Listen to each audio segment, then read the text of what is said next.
ಭಾದ್ರಪದ ಅಮಾವಾಸ್ಯೆ ಅಥವಾ ಬೆನಕನ ಅಮಾವಾಸ್ಯೆ ಎಂದು ಈ ವಸ್ತುಗಳನ್ನು ಮನೆಗೆ ತರುವುದು ಅಶುಭ. ತಪ್ಪದೆ ನೀವು ಮಾಡಬೇಕಾದ ಪರಿಹಾರಗಳು. ಭಾದ್ರಪದ ಅಮಾವಾಸ್ಯೆಯು ಹಿಂದೂ ಕ್ಯಾಲೆಂಡರ್ನಲ್ಲಿ ಭಾದ್ರಪದ ಮಾಸದ ಅಮಾವಾಸ್ಯೆ ಎಂದು ಬರುವ ಮಂಗಳಕರ ದಿನವಾಗಿದೆ. ಜೀವನದಲ್ಲಿ ಶಾಂತಿ ಮತ್ತು ಸಮೃದ್ಧಿಗಾಗಿ ನಮ್ಮ ಪೂರ್ವಜರನ್ನು ನೆನೆಸಿಕೊಳ್ಳುವ ಮತ್ತು ಅವರಿಗೆ ಗೌರವ ಸಲ್ಲಿಸುವ ಮತ್ತು ಅವರ ಆಶೀರ್ವಾದವನ್ನು ಪಡೆಯುವ ದಿನವಾಗಿದೆ. ಈ ದಿನವನ್ನು ಬೆನಕನ ಅಮಾವಾಸ್ಯೆ ಎಂದು ಕರೆಯುತ್ತಾರೆ ಮತ್ತು ನಮ್ಮ ಪೂರ್ವಜರನ್ನು ಗೌರವಿಸಲು ಆಚರಣೆಗಳು ಮತ್ತು ಪೂಜೆಗಳನ್ನು ಮಾಡಲು ಇದು ಅತ್ಯಗತ್ಯ. ಭಾದ್ರಪದ ಅಮಾವಾಸ್ಯೆ 2024 ಮತ್ತು ನೀವು ಮಾಡಬೇಕಾದ ಪರಿಹಾರಗಳ ಬಗ್ಗೆ ವಿವರವಾಗಿ ತಿಳಿಯಿರಿ. ಸೆಪ್ಟೆಂಬರ್ 2 ಸೋಮವಾರ ಭಾದ್ರಪದ ಅಮಾವಾಸ್ಯೆ. ಶುಭ ಮುಹೂರ್ತ ಸೆಪ್ಟೆಂಬರ್ 2ರಂದು ಬೆಳಗ್ಗೆ 5:21ಕ್ಕೆ ಆರಂಭವಾಗಿ ಮರುದಿನ ಅಂದರೆ 3 ಮಂಗಳವಾರ ಬೆಳಗ್ಗೆ 7:24ರವರೆಗೆ ಇರಲಿದೆ. ಭಾದ್ರಪದ ಅಮಾವಾಸ್ಯೆಯೆಂದು ಮಾಡಬೇಕಾದ ಕೆಲಸಗಳು. ಈ ಶುಭ ದಿನದಂದು ಮಾಡಬಹುದಾದ ಕೆಲವು ಕೆಲಸಗಳು ಇಲ್ಲಿವೆ. ತರ್ಪಣವು ಕೃತಜ್ಞತೆಯನ್ನು ವ್ಯಕ್ತಪಡಿಸುವ ಮತ್ತು ನಮ್ಮ ಪೂರ್ವಜರಿಗೆ ಗೌರವವನ್ನು ತೋರಿಸುವ ಒಂದು ಮಾರ್ಗವಾಗಿದೆ. ಅವರ ಜಾತಕದಲ್ಲಿ ಪಿತೃದೋಷವಿದ್ದರೆ ಭಾದ್ರಪದ ಅಮಾವಾಸ್ಯೆಯೆಂದು ಪಿತೃದೋಷ ಪೂಜೆಯನ್ನು ಮಾಡುವುದರಿಂದ ಜೀವನದಲ್ಲಿ ಶಾಂತಿ ಮತ್ತು ಸಾಮರಸ್ಯವನ್ನು ಪಡೆಯಬಹುದು. ಈ ದಿನದಂದು ಆಹಾರ, ಬಟ್ಟೆ ಅಥವಾ ಹಣವನ್ನು ಅಗತ್ಯವಿರುವವರಿಗೆ ದಾನ ಮಾಡುವುದರಿಂದ ನಮ್ಮ ಪೂರ್ವಜರಿಂದ ಉತ್ತಮ ಕರ್ಮ ಮತ್ತು ಆಶೀರ್ವಾದವನ್ನು ಪಡೆಯಬಹುದು. ಆದ್ದರಿಂದ ಇದು ನಮಗೆ ಒದಗಿಸಲು ಶ್ರಮಿಸಿದ ಮತ್ತು ಪೂರ್ವಜರಿಗೆ ಕೃತಜ್ಞತೆಯನ್ನು ವ್ಯಕ್ತಪಡಿಸುವ ಒಂದು ಮಾರ್ಗವಾಗಿದೆ. ನಮ್ಮ ಪೂರ್ವಜರಿಗೆ ಹೂಗಳು, ಹಣ್ಣುಗಳು ಮತ್ತು ಸಿಹಿ ತಿಂಡಿಗಳನ್ನು ಅರ್ಪಿಸುವುದು ಕೃತಜ್ಞತೆಯನ್ನು ವ್ಯಕ್ತಪಡಿಸುವ ಮತ್ತು ಅವರ ಆಶೀರ್ವಾದವನ್ನು ಪಡೆಯುವ ಒಂದು ಮಾರ್ಗವಾಗಿದೆ. ಹಾಗೆ ಮಾಡುವುದರಿಂದ ನಮಗೆ ಸಮೃದ್ಧಿ, ಸಂತೋಷ ಮತ್ತು ಉತ್ತಮ ಆರೋಗ್ಯವನ್ನು ನೀಡಬಹುದು. ಈ ದಿನದಂದು ಉಪವಾಸವನ್ನು ಆಚರಿಸುವುದರಿಂದ ಉತ್ತಮ ಆರೋಗ್ಯ ಮತ್ತು ಸಮೃದ್ಧಿಯನ್ನು ತರುತ್ತದೆ. ಆದ್ದರಿಂದ ಇದು ದೇಹ ಮತ್ತು ಮನಸ್ಸನ್ನು ಶುದ್ಧೀಕರಿಸುವ ಮತ್ತು ದೈವಿಕ ಆಶೀರ್ವಾದವನ್ನು ಪಡೆಯುವ ಒಂದು ಮಾರ್ಗವಾಗಿದೆ. ಭಾದ್ರಪದ ಅಮಾವಾಸ್ಯೆಯೆಂದು ದೇವಾಲಯಗಳು ಅಥವಾ ಪವಿತ್ರ ಸ್ಥಳಗಳಿಗೆ ಭೇಟಿ ನೀಡುವುದು ಅದೃಷ್ಟ ಮತ್ತು ಸಮೃದ್ಧಿಯನ್ನು ತರುತ್ತದೆ. ಇದಲ್ಲದೆ ಭಾದ್ರಪದ ಅಮಾವಾಸ್ಯೆಯೆಂದು ಹವನವನ್ನು ಮಾಡುವುದರಿಂದ ಶಾಂತಿ, ಸಂತೋಷ ಮತ್ತು ಸಮೃದ್ಧಿಯನ್ನು ತರುತ್ತದೆ. ಜೊತೆಗೆ ಈ ದಿನದಂದು ಭಗವಾನ್ ಶಿವ ಅಥವಾ ವಿಷ್ಣುವಿನ ಮಂತ್ರಗಳನ್ನು ಪಠಿಸುವುದರಿಂದ ಆಶೀರ್ವಾದ ಮತ್ತು ಸಮೃದ್ಧಿಯನ್ನು ತರಬಹುದು. ಈ ದಿನದಂದು ಜನರು ಮಹಾಮೃತ್ಯುಂಜಯ ಮಂತ್ರ ಅಥವಾ ವಿಷ್ಣು ಸಹಸ್ರನಾಮವನ್ನು ಸಹ ಪಠಿಸಬಹುದು.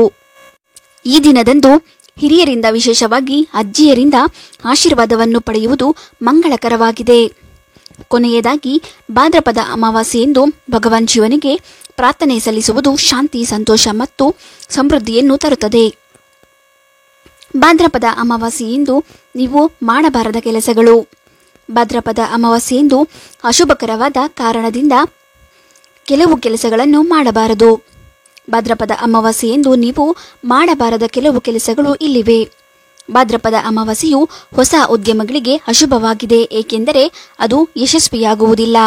ಆದ್ದರಿಂದ ಈ ದಿನ ಹೊಸ ವ್ಯವಹಾರಗಳನ್ನು ಪ್ರಾರಂಭಿಸುವುದು, ಹಣವನ್ನು ಹೂಡಿಕೆ ಮಾಡುವುದು ಅಥವಾ ಹೊಸ ಯೋಜನೆಗಳನ್ನು ಪ್ರಾರಂಭಿಸುವುದನ್ನು ತಪ್ಪಿಸುವುದು ಸೂಕ್ತ. ಇದಲ್ಲದೆ ಭಾದ್ರಪದ ಅಮಾವಾಸ್ಯೆಯೆಂದು ಪ್ರಯಾಣ ಮಾಡುವುದು ದುರದೃಷ್ಟವನ್ನು ತರುತ್ತದೆ ಮತ್ತು ಆಘಾತಗಳು ಅಥವಾ ಅಪಘಾತಗಳಿಗೆ ಕಾರಣವಾಗಬಹುದು. ಆದ್ದರಿಂದ ದೂರದ ಪ್ರಯಾಣವನ್ನು ತಪ್ಪಿಸುವುದು ಅಥವಾ ಅನಗತ್ಯ ಅಪಾಯಗಳನ್ನು ತೆಗೆದುಕೊಳ್ಳುವುದು ಸೂಕ್ತ.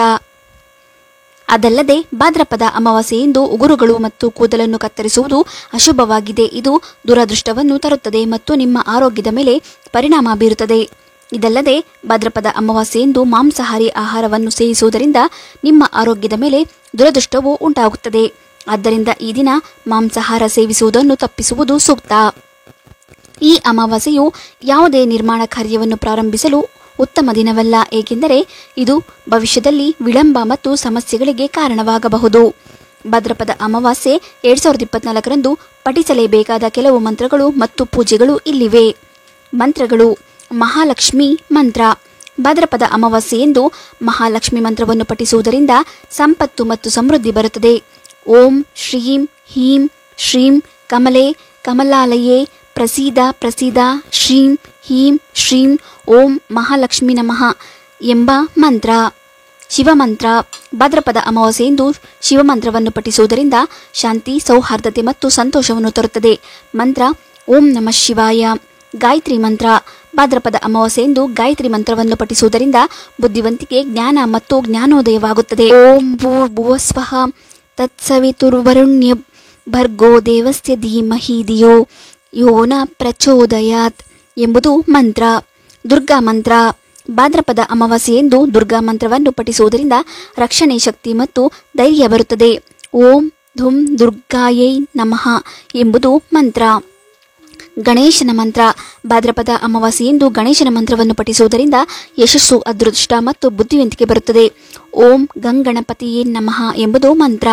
ಪೂಜೆ. ಲಕ್ಷ್ಮೀ ಪೂಜೆ. ಸಂಪತ್ತು ಮತ್ತು ಸಮೃದ್ಧಿಯ ದೇವತೆಯಾದ ಲಕ್ಷ್ಮೀ ದೇವಿಯು ಆಶೀರ್ವಾದವನ್ನು ಕೋರಲು ಭಾದ್ರಪದ ಅಮಾವಾಸ್ಯೆ 2024ರಂದು ಲಕ್ಷ್ಮೀ ಪೂಜೆ. ಪೂಜೆಯ ಹೂಗಳು, ಸಿಹಿ ತಿಂಡಿಗಳು, ಹಣ್ಣುಗಳು ಅರ್ಪಿಸುವುದು ಮತ್ತು ದೀಪಗಳು ಮತ್ತು ಧೂಪದ್ರವ್ಯಗಳನ್ನು ಬೆಳಗಿಸುವುದು ಒಳಗೊಂಡಿರುತ್ತದೆ. ಶಿವಪೂಜೆ. 2024 ಭಾದ್ರಪದ ಅಮಾವಾಸ್ಯೆಯಂದು ಶಿವಪೂಜೆ ವಿನಾಶ ಮತ್ತು ರೂಪಾಂತರದ ದೇವತೆಯಾದ ಶಿವನ ಆಶೀರ್ವಾದವನ್ನು ಪಡೆಯಲು. ಹೀಗಾಗಿ ಪೂಜೆಯ ಹಾಲು, ಜೇನುತುಪ್ಪ, ಹೂಗಳು ಅರ್ಪಿಸುವುದು ಮತ್ತು ದೀಪಗಳನ್ನು ಬೆಳಗಿಸುವುದು ಒಳಗೊಂಡಿರುತ್ತದೆ. ವಿಷ್ಣು ಪೂಜೆ. ಭಾದ್ರಪದ ಅಮಾವಾಸ್ಯೆ 2024ರಂದು ವಿಷ್ಣು ಪೂಜೆ ಸಂರಕ್ಷಣೆ ಮತ್ತು ರಕ್ಷಣೆಯ ದೇವತೆಯಾದ ವಿಷ್ಣುವಿನ ಆಶೀರ್ವಾದವನ್ನು ಪಡೆಯಲು. ಆದ್ದರಿಂದ ಪೂಜೆಯ ಹೂಗಳು, ಹಣ್ಣುಗಳು, ಸಿಹಿತಿಂಡಿಗಳು ಮತ್ತು ದೀಪಗಳನ್ನು ಬೆಳಗಿಸುವುದು ಒಳಗೊಂಡಿರುತ್ತದೆ. ದುರ್ಗಾ ಪೂಜೆ. ಶಕ್ತಿ ಮತ್ತು ಧೈರ್ಯದ ದೇವತೆಯಾದ ದುರ್ಗಾ ದೇವಿಯ ಆಶೀರ್ವಾದವನ್ನು ಪಡೆಯಲು 2024ರಲ್ಲಿ ಭಾದ್ರಪದ ಅಮಾವಾಸ್ಯೆಯಂದು ದುರ್ಗಾ ಪೂಜೆ. ಆದ್ದರಿಂದ ಪೂಜೆಯು ಹೂಗಳು, ಹಣ್ಣುಗಳು, ಸಿಹಿ ತಿಂಡಿಗಳು ಮತ್ತು ದೀಪಗಳನ್ನು ಬೆಳಗಿಸುವುದು ಒಳಗೊಂಡಿರುತ್ತದೆ. ಹಿಂದೂ ಸಂಪ್ರದಾಯದ ಪ್ರಕಾರ ಅಮಾವಾಸ್ಯೆಗೆ ವಿಶೇಷ ಪ್ರಾಮುಖ್ಯತೆ ಇದೆ. ಪಿತೃಕಾರ್ಯಗಳಿಗೆ ಪ್ರಶಸ್ತವಾದ ದಿನ ಇದಾಗಿದ್ದು, ದಾನ, ಧರ್ಮ, ಪಿತೃತರ್ಪಣ ಮುಂತಾದ ಕಾರ್ಯಕ್ರಮಗಳಿಗೆ ಉತ್ತಮ ದಿನವಾಗಿದೆ. ಹಾಗಾಗಿ ಅಮಾವಾಸ್ಯೆಯಂದು ಯಾವುದೇ ಶುಭ ಕಾರ್ಯಗಳು ಮಾಡುವುದಿಲ್ಲ ಅಥವಾ ಹೊಸ ಕೆಲಸಗಳನ್ನು ಆರಂಭಿಸುವುದಿಲ್ಲ.